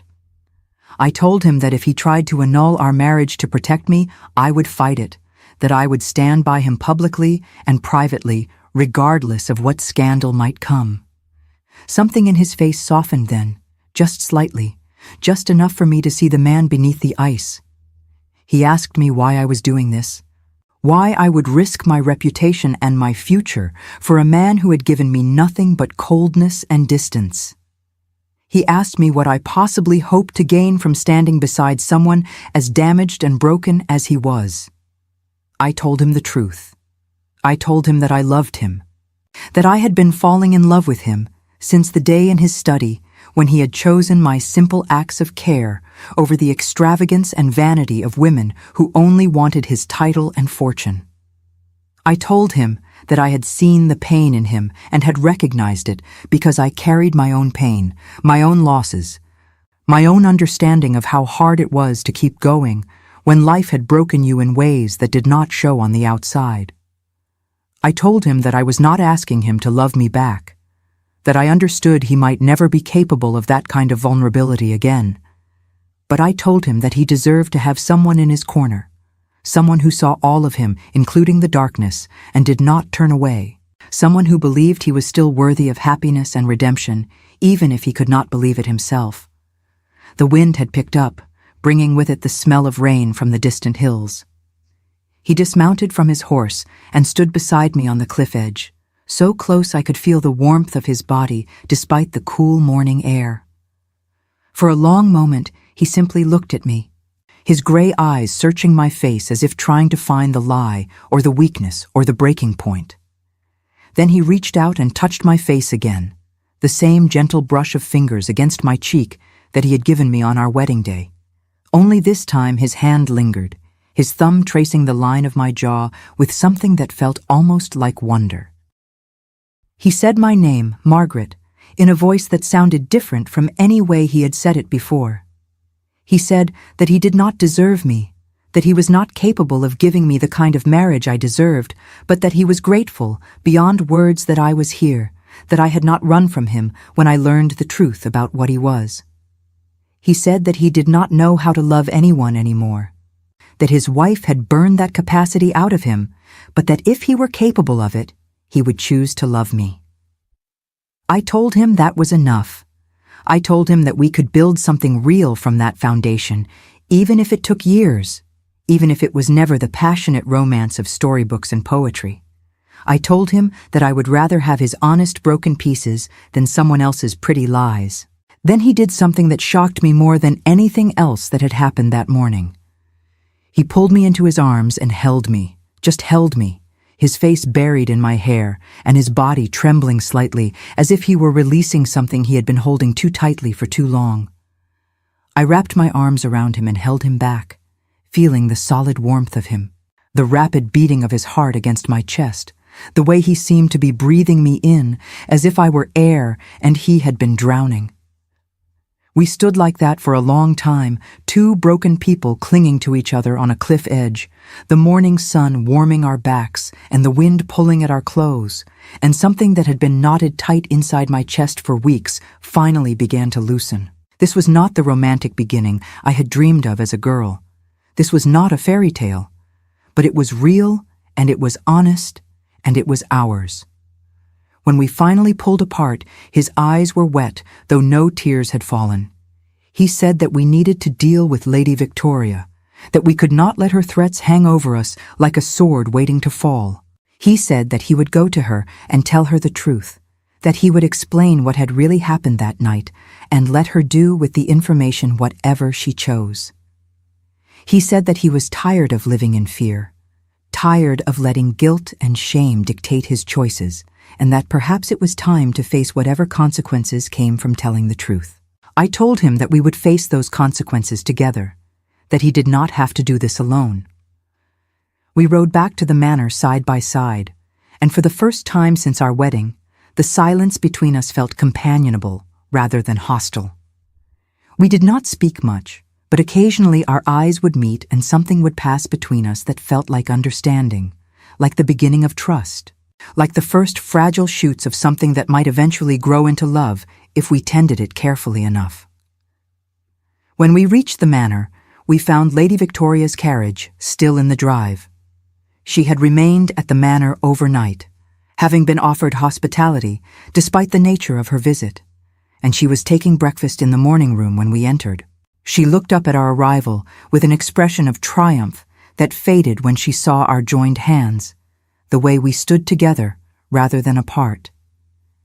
The Duke told her calmly and clearly exactly what had happened the night his wife died. He told her about the argument, about his rage, about his paralysis as he watched her fall. He told her that he had spent 6 months drowning in guilt for not acting quickly enough, but that he was done letting that guilt control him. He said that if she wanted to go to the authorities with her accusations, she was welcome to do so, but that he would not be blackmailed and he would not annul his marriage to appease her wounded pride. Lady Victoria listened with growing anger, her face flushing red as she realized she was losing control of the situation. She said that society would never accept what he had done, that even if he was not legally guilty of murder, the scandal would destroy him socially and financially. She said that he would be shunned, that his business associates would abandon him, that he would become a pariah among his own class. The Duke smiled then, a real smile that made him look years younger. He said that he had lived the past 6 months as a kind of pariah anyway, isolated by his own guilt and grief, and that he had learned that social acceptance mattered far less than he had once believed. He said that if he lost everything because of this scandal, at least he would lose it honestly rather than living under the shadow of blackmail and fear. He said that he had a wife now who understood him, who accepted him despite his failings, and that her good opinion mattered more to him than all of society's judgment combined. Lady Victoria looked at me with undisguised hatred.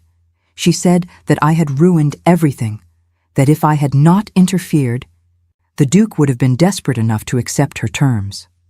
She said that I was a common opportunist who had trapped a grieving man at his weakest moment, and that I would regret attaching myself to a man whose reputation was about to be destroyed. I looked her straight in the eyes and told her that she was wrong. I told her that I had not trapped anyone, that I had been honest about who I was and what I could offer from the very beginning. I told her that the Duke's reputation had survived his wife's very public infidelities, and it would survive this as well, because the truth was far less damning than the rumors she was threatening to spread. I told her that she could take her information to whomever she pleased, but that we would not be moved by her threats. She left in a fury, promising that we would regret our defiance, that the scandal she would create would make us wish we had accepted her terms. But as her carriage disappeared down the drive, I felt strangely calm. Whatever came next, we would face it together. That was what mattered.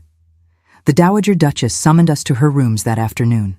She looked even frailer than she had the week before, her skin nearly transparent and her breathing labored. But her eyes were bright when we entered, and she smiled to see us walking side by side, our fingers intertwined. She said that she had heard about Lady Victoria's visit and the confrontation that had followed, that the servants had carried the news to her as servants always did. She told Christian that she was proud of him, that telling the truth had taken more courage than she had known he possessed.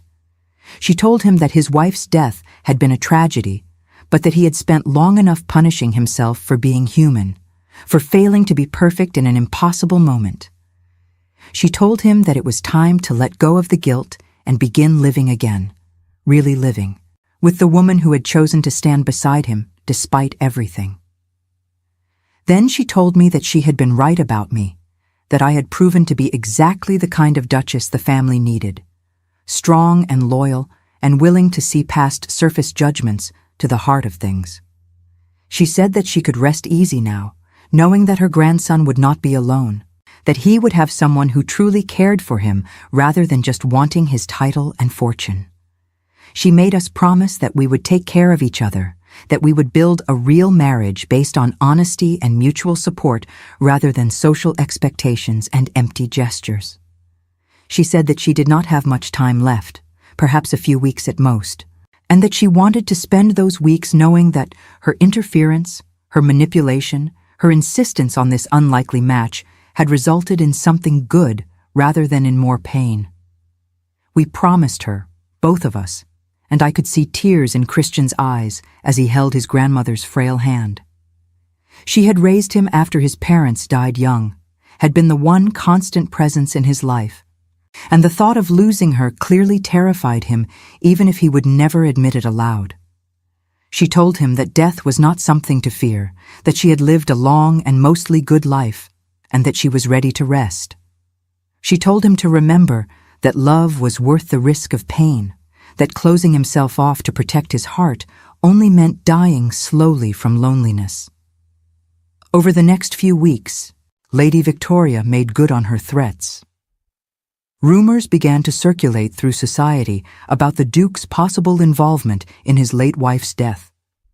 Anonymous letters appeared in gossip columns suggesting that the death had not been as accidental as initially reported. Former friends and business associates began to distance themselves, declining invitations and making excuses to avoid being seen in our company. But Christian faced it all with a kind of calm determination I had not seen in him before.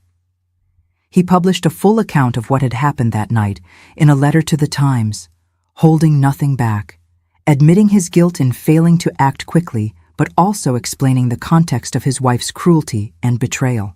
The letter caused a sensation, dividing society into those who condemned him and those who sympathized with his pain. But the honesty of it, the raw vulnerability of admitting his failings publicly, earned him respect even from some who disagreed with his actions. And through it all, we grew closer.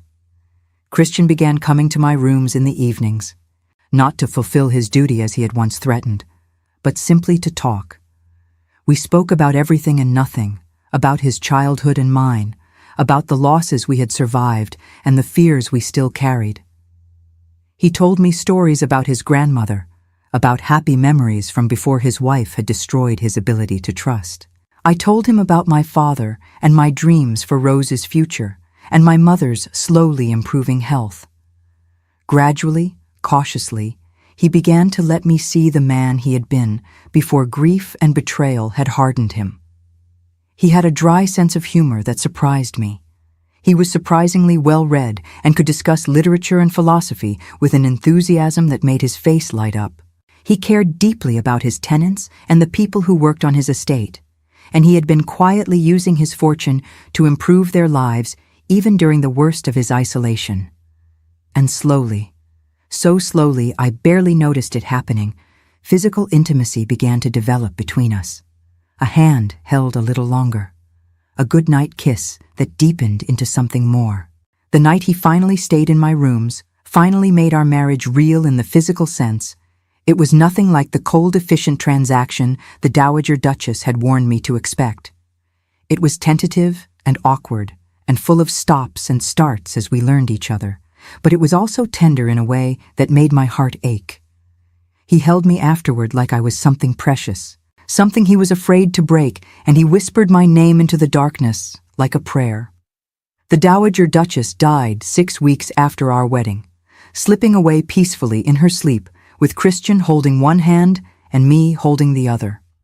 Her funeral was well attended despite the scandal, proof that she had been loved and respected in ways that her grandson was only beginning to understand. At the wake, several older members of society approached Christian to tell him that his grandmother had spoken to them before her death, had told them about his marriage and about me, had asked them to give us a chance despite the rumors and the unconventional nature of our union. It became clear that she had been working behind the scenes all along, using her influence and her relationships to try to cushion the blow of the scandal she had known was coming. She had believed in us, had believed that what we could build together was worth protecting, and she had spent her final weeks trying to ensure that society would not destroy us before we had a chance to prove ourselves. One evening, perhaps 2 months after our wedding, Christian and I sat together in the library. I was reading while he worked on correspondence, a comfortable domestic scene that would have been unimaginable on our wedding day.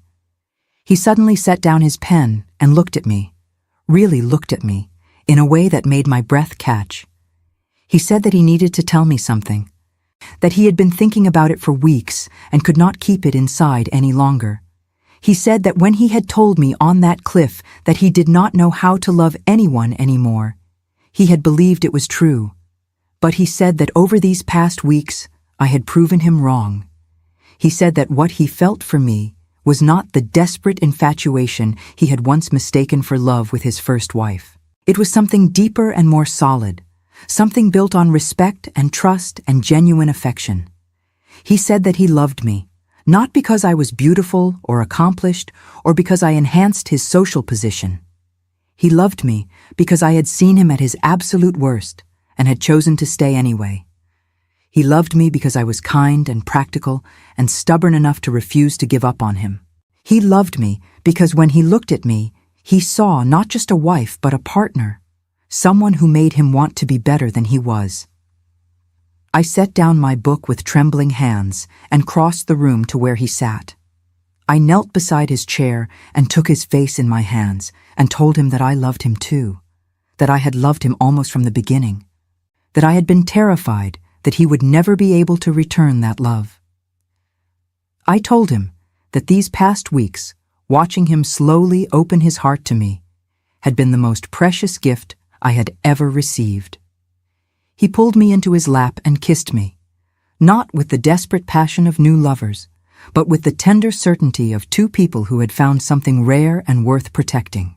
We sat like that for a long time, wrapped in each other's arms, watching the fire burn down in the hearth, and I thought about how far we had come from that morning in his study when he had looked at me as if I were nothing. We still had challenges ahead of us. Society's judgment would not disappear overnight. There would be people who would always view our marriage as scandalous or inappropriate. But we had each other now, truly had each other, and that felt like enough to face whatever storms might come. I thought about the £5,000 he had given me, about how I had spent it on medicine and food and practical necessities, while others had bought jewels and gowns. I thought about how that choice had revealed something essential about who I was, something that he had recognized even when he was trying not to. And I realized that sometimes the most valuable things we can offer another person are not the beautiful or expensive things, but the simple, honest necessities that keep body and soul together. Christian had needed someone to see past his cold exterior to the wounded man beneath. He had needed someone who would not give up when things were difficult, who would stand beside him in scandal and judgment, who would believe he was worth saving even when he had stopped believing it himself. And I had needed someone who valued those qualities in me, who saw my care for my family not as a limitation, but as proof of my capacity for loyalty and love. We were an unlikely pair, the Duke and the Maid who became his Duchess. But perhaps the best love stories were always unlikely, were always about two people who should not fit together but somehow did, who found in each other exactly what they had been missing without even knowing they needed it. That night, as we climbed the stairs to our separate rooms, Christian stopped me with a hand on my arm. He asked if I would consider moving into his rooms, sharing his bed not just occasionally but permanently, making our marriage real in every sense. He said that he did not want to spend another night apart from me, that he had wasted too much time already in cold isolation when he could have been warm beside me. I agreed, my heart so full I could barely speak. And as I fell asleep that night in his arms, in the Duke's own bed where his first wife had slept and schemed and betrayed, I felt no jealousy or insecurity. I felt only gratitude that life had given us both a second chance, that tragedy and loss had not been the end of our stories, but merely the difficult middle chapters before we found each other. The road ahead would not be easy, but we would walk it together, the Duke and his common bride, proving to anyone who cared to watch that the most valuable things in life could not be bought with £5,000 or $5 million. They could only be built with time and trust, and the quiet, everyday choice to love someone, even when it was hard. Especially when it was hard. And that, I had learned, was worth more than all the jewels and gowns and social approval in the world. Spring turned to summer, and with the changing seasons came changes in our lives that I could not have imagined in those early dark days of our marriage. The scandal that Lady Victoria had threatened to create did spread through society, but not in the way she had intended. Christian's honest account of that terrible night, published for all to read, had struck a chord with many who had suffered through difficult marriages, or who understood that human beings were complex creatures capable of both failure and redemption. There were still those who condemned him, of course, who said that a gentleman should have acted more quickly regardless of his emotional state, who whispered that perhaps there was more to the story than he had admitted. But there were also those who wrote letters of support, who called upon us to express their sympathy, who said that his honesty had been refreshing in a society built on maintaining polite fictions and hiding uncomfortable truths. Lady Victoria herself had overplayed her hand. In her fury at being rejected, she had made increasingly wild accusations that even her allies found difficult to believe. She claimed that Christian had deliberately frightened his wife's horse, that he had planned the entire incident, that he was a cold-blooded murderer who had manipulated everyone into believing his story. But she could produce no witnesses to support these claims, no evidence beyond her own spite and wounded pride, and eventually even the gossip columns tired of her dramatics. The last I heard of her, she had left England entirely, gone to the continent where her family had distant connections, and where the scandal of her own behavior might be forgotten more easily than in London. I should have felt triumphant about her departure, but instead I felt only a vague sadness for a woman who had let bitterness and ambition consume whatever good qualities she might once have possessed. The real transformation in our lives came not from society's judgment or acceptance, but from the quiet daily work of building a real marriage. Christian and I settled into rhythms and routines that felt natural rather than forced. We took breakfast together every morning in the small dining room rather than the formal one, discussing the day's plans and whatever news had arrived with the morning post. We walked the estate grounds together in the afternoons when weather permitted, and he began teaching me about land management and tenant relations, treating me as a true partner in the work of maintaining the property rather than as a decorative accessory. He came with me to visit my mother and Rose, something I had never dared to ask, but which he offered on his own.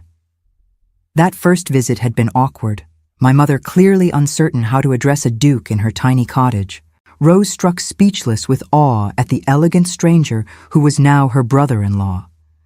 But Christian had sat at our scarred wooden table and drunk weak tea from chipped cups and spoken to my mother with genuine respect about her health and her garden and her memories of my father. By the end of the visit, my mother was calling him Christian rather than Your Grace, and Rose had overcome enough of her shyness to ask him about the horses at the manor. He arranged for Rose to receive proper education, hiring a governess who came to our cottage 3 times a week to teach her reading and writing and mathematics and all the things that might give her opportunities beyond what her birth had promised. He said that intelligence and curiosity should be nurtured regardless of social class, and that Rose deserved the same chances that daughters of wealthy families received as a matter of course. Watching him interact with my family Seeing the gentleness and patience he showed them made me love him even more deeply than I already did. This was not the cold, bitter man who had stood at the altar barely able to look at me on our wedding day. This was someone who had been slowly thawing, slowly remembering how to be warm and kind and open to connection. Our physical relationship had deepened as well, becoming something that felt essential rather than dutiful. I had been nervous at first, uncertain of what he expected or what I should do, my only education in such matters coming from the Dowager Duchess's clinical explanations and whispered gossip among servants. But Christian had been patient and careful, treating me as if I were something precious that needed gentle handling. He taught me that intimacy could be about connection rather than just physical release, that the vulnerability of being close to another person in that way could build trust rather than just satisfy desire. There were still difficult days, of course. Days when his old grief would rise up unexpectedly and he would withdraw into himself, becoming distant and cold in ways that reminded me painfully of our early days together.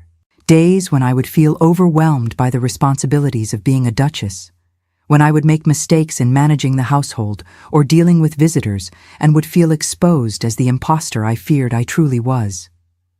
But we had learned to talk through these difficult moments rather than letting them fester into larger wounds.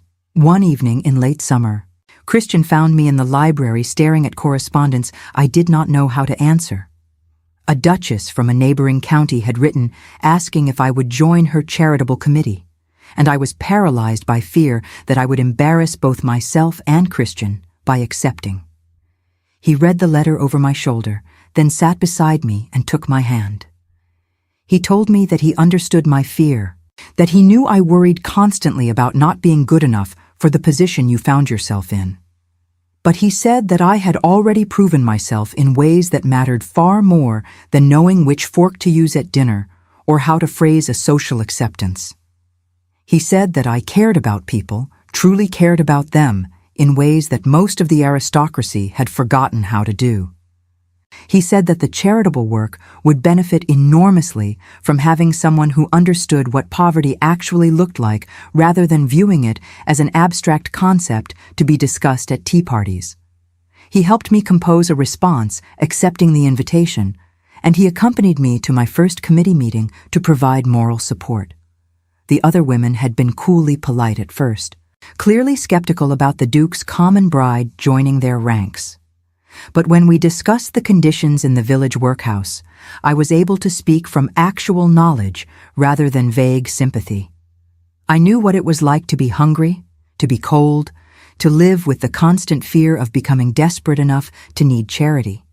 And something in my voice, some authenticity they could not question, slowly won them over.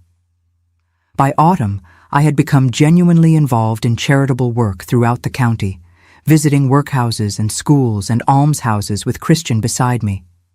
We used our money and influence to make real improvements in people's lives, to provide opportunities and support that had not existed before. It was deeply satisfying work, more satisfying than any amount of social success could have been, and it gave me a sense of purpose that went beyond simply being Christian's wife.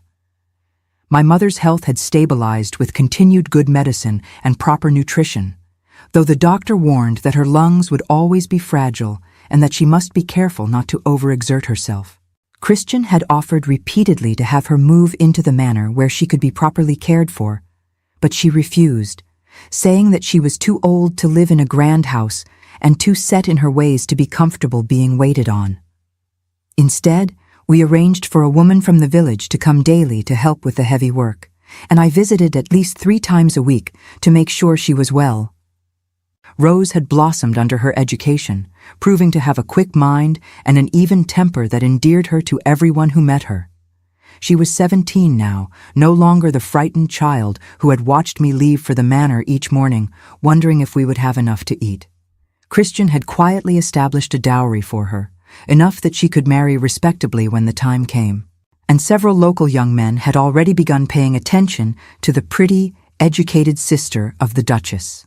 On our first wedding anniversary, Christian arranged a private dinner in the small dining room, just the two of us with candles and flowers, and the kind of thoughtful touches that showed he had been planning it for weeks. Over wine and courses I could barely taste because I was too aware of his eyes on me, too conscious of the weight of everything we had survived together. He gave me a gift that made tears spring to my eyes. It was a painting commissioned in secret of our cottage. Not as it had been when I lived there, with its sagging roof and peeling paint and air of desperate poverty, but as it was now, repaired and maintained and surrounded by the garden my mother tended. The artist had captured it in late afternoon light, warm and golden and full of quiet dignity, transforming what had once been a symbol of our poverty into something that looked almost beautiful. Christian told me that he had wanted me to have a reminder of where I came from, not because he thought I might forget, but because he never wanted me to feel ashamed of it. He said that the cottage and my family and my humble origins were part of what made me who I was, part of what he loved about me. He said that the greatest privilege of his life was not being born a duke, but being chosen by someone who saw past the title to the broken man underneath and decided he was worth loving anyway. I cried then, unable to hold back the tears that had been building all evening. I told him that I'd been so afraid on our wedding day, so certain that I had made a terrible mistake, so convinced that he would never be able to see me as anything more than an obligation. I told him that watching him slowly open his heart to me had been like watching spring arrive after a long, harsh winter, gradual and uncertain at first, but eventually undeniable in its warmth. He pulled me into his arms and held me while I cried. His own eyes wet with tears, he no longer tried to hide from me. He said that his first wife had taught him to guard his heart, to view every expression of emotion as a potential weakness to be exploited. But I had taught him that vulnerability could be a kind of strength, that letting someone see your broken places was not an invitation for them to hurt you, but an opportunity for them to help you heal. We made love that night with a tenderness and certainty that came from truly knowing each other, from having survived difficulties together and emerged stronger rather than shattered.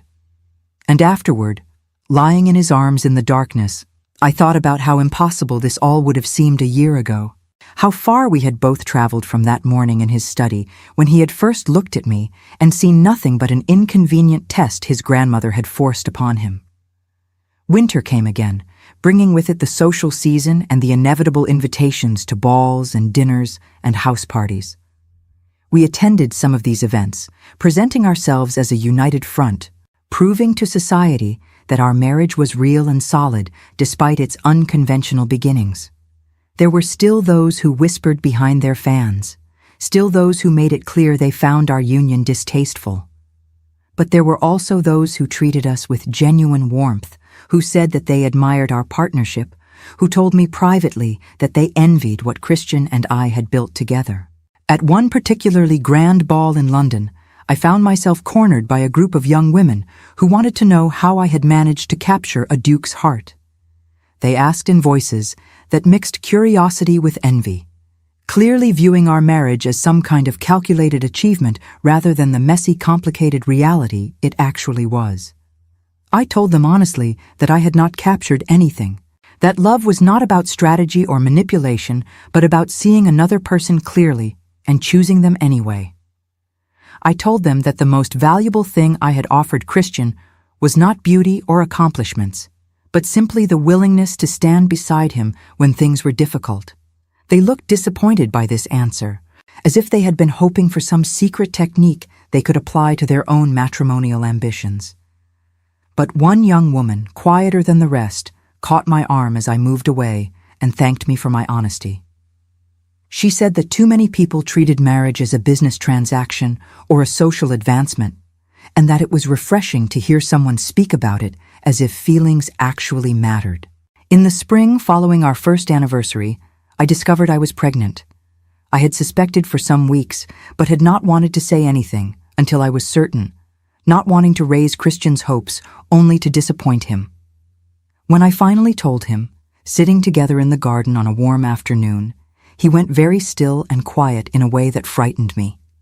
I asked if he was displeased, if the thought of becoming a father again after his first wife's betrayals was too painful. He shook his head slowly, then pulled me close and buried his face in my hair.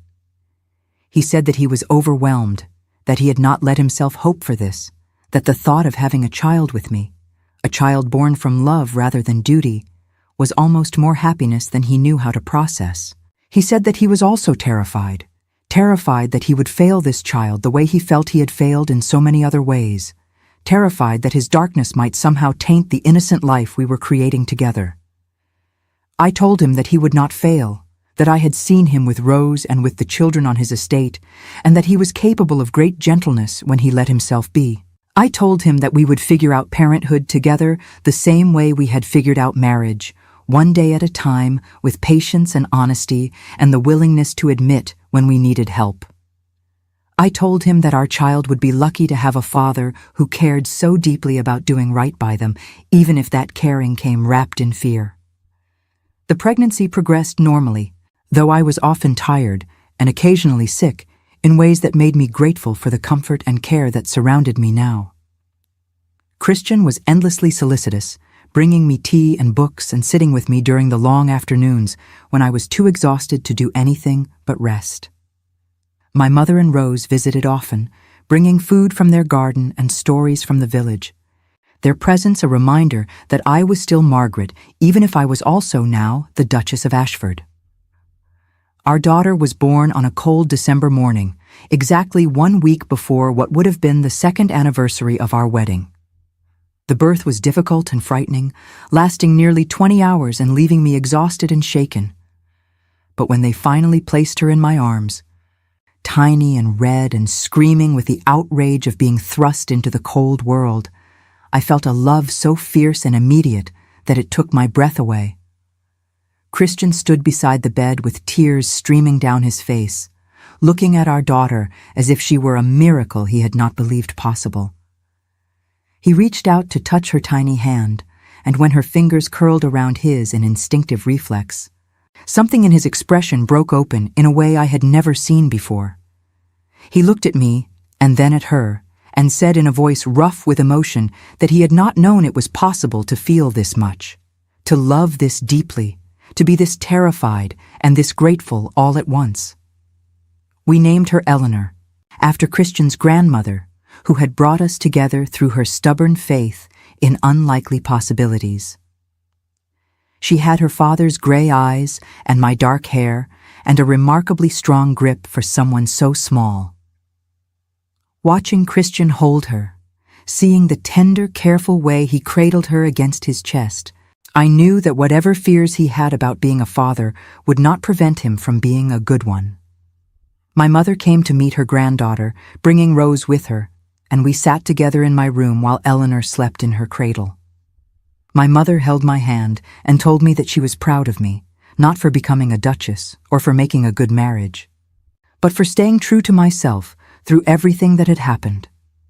She said that I had retained the kindness and the practicality that had always defined me, even as I had learned to navigate a world so different from the one I had grown up in. Rose, holding Eleanor with careful reverence, asked me if I was happy.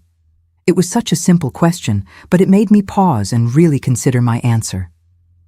I told her that I was happier than I had ever imagined being, that the life I had now felt both surreal and exactly right. I told her that happiness was not the absence of difficulty, but the presence of people worth struggling for, worth building with, worth loving even when that love was complicated and messy and hard. As winter deepened and then slowly gave way to another spring, Christian and I settled into the rhythms of parenthood. We were fortunate enough to have nurses and help, but we also insisted on being involved in Eleanor's daily care in ways that were unusual for people of our station. Christian would wake in the night when she cried, would walk the floors with her, would sing to her in a voice that was rough but surprisingly sweet. I nursed her myself rather than hiring a wet nurse, wanting that connection with my daughter even though it was considered somewhat vulgar for a duchess to do so. We had come so far from that morning in Christian's study, when he had looked at me with cold assessment, and I had stood before him in my maid's dress, wondering what impossible test he intended to put me through. We had survived scandal and judgment and our own private demons. We had learned to trust each other, to be vulnerable with each other, to build something real and solid that no amount of social disapproval could shake. One evening in late spring, as we sat together watching Eleanor sleep in her cradle, Christian took my hand and told me something that made my heart soar. He said that he had been thinking about the test his grandmother had designed, about the 5,000 pounds and the question of what each woman would choose to buy. He said that he understood now why I had passed when the others had failed. The other women had spent their money on things that enhanced their own value, on beauty and elegance and social position. They had invested in themselves as commodities, as objects to be admired and desired. But I had spent the money on other people, on my family's survival and well-being, on the quiet, unglamorous necessities that kept people alive and safe. And in doing so, I had revealed something essential about my character, something his grandmother had seen, but that he himself had been too wounded to recognize at first. He said that true love was not about what someone could do for you, or how they made you look to others. True love was about caring for another person's welfare more than your own comfort, about making sacrifices without keeping score, about building something together that was stronger than what either person could create alone. He said that I had been showing him this kind of love since the day I stood up to him in our wedding night, refusing to accept his coldness and demanding that he see me as a real person rather than as an unwanted burden. I told him that he had taught me things as well, that watching him slowly learn to trust again had shown me that no one was beyond redemption, that even the most broken hearts could heal if given enough time and patience and gentle care. I told him that I was grateful for every difficult moment we had survived together because those moments had taught us how to be partners rather than just spouses, how to support each other rather than simply coexist. We had built something precious from the most unlikely materials, a grieving widower and a poor maid brought together by an old woman's dying wish and 5,000 pounds spent on medicine and bread. We had survived scandal and judgment and our own worst instincts. We had learned to love each other, not despite our flaws and differences, but in some strange way because of them. Because those very flaws and differences had made us capable of understanding what the other person truly needed. As I looked around the room at my sleeping daughter, at my husband whose hand held mine with such warmth and certainty, at the life we had built together from such broken beginnings, I thought about that morning in the Duke's study and the impossible choice I had made.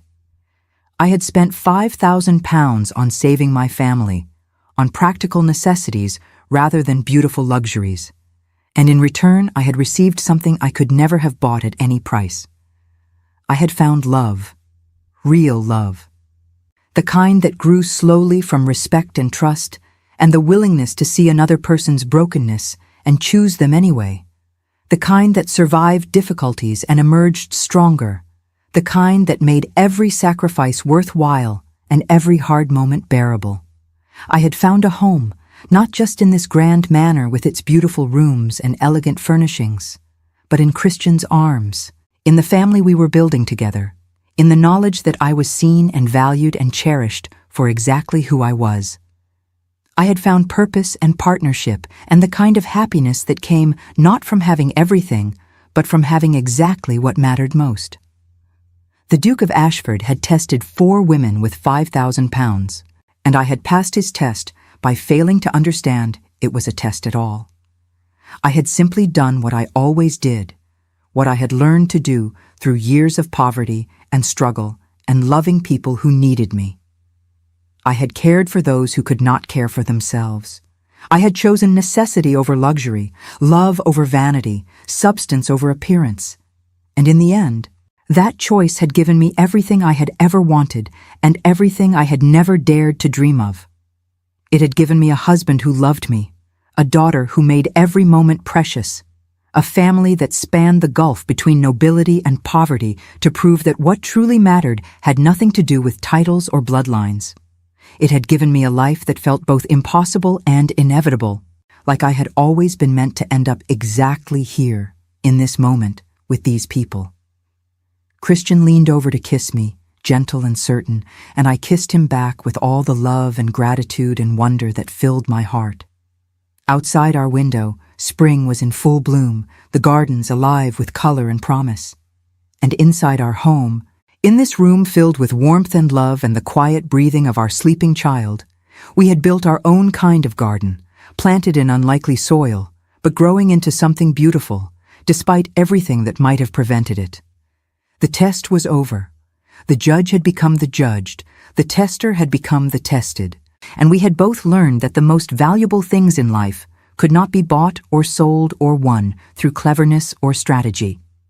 They could only be built day by day with honesty and vulnerability and the stubborn refusal to give up on each other, even when giving up would have been easier. We had built a love story from the most unlikely materials, and it was ours, entirely and completely ours, worth more than all the £5,000 in the world.